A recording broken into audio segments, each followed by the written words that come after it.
The Lost Dads Project is a multi-study, multi-method project that we ran with over 1,000 fathers to understand and explore their experiences of family breakdown, separation and divorce.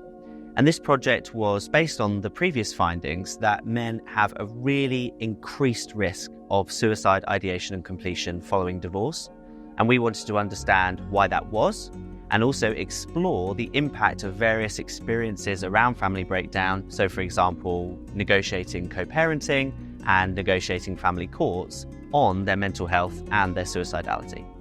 So I was actually the child of a pretty messy and acrimonious divorce myself. There was lots of abuse involved, there were loyalty conflicts between each parent, and a lot of that was actually covered in my TEDx talk that I gave at the University of West London this year. So family breakdown affects a lot of people in the UK every year.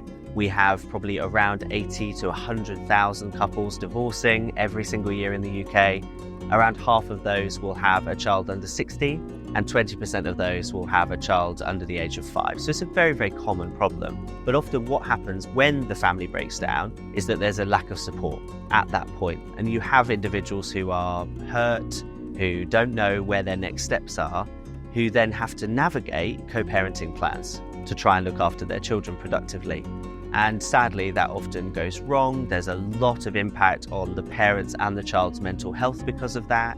There are lots of issues around navigating those co-parenting arrangements. People end up going to court, which is not a nice process overall, ends up taking people in, churning people out, much worse for wear. And within that, you've also got experiences of abuse, both that happened within the relationship, but also post-separation abuse as well. So it's a really, really toxic process that leaves people in a really, really dark place. So the findings from the Lost Dads Project and a lot of other projects that I've run, speaking with mothers, fathers, children who've been through the family court process and been through the separation process, are feeding into some real tangible changes, which I'm really excited about. So for example, we are feeding those results into a new app called Separating Better, which will help parents to design co-parenting plans, but crucially to do this after we have assessed their emotional readiness to do so. So we will be working and delivering an intervention with parents to say, what are your emotional, clinical needs in this situation? Let's deal with those first. Then we can sit down and figure out who's going to have the children over Christmas. My goal is to have people separating better, and that's where the name for the app comes from.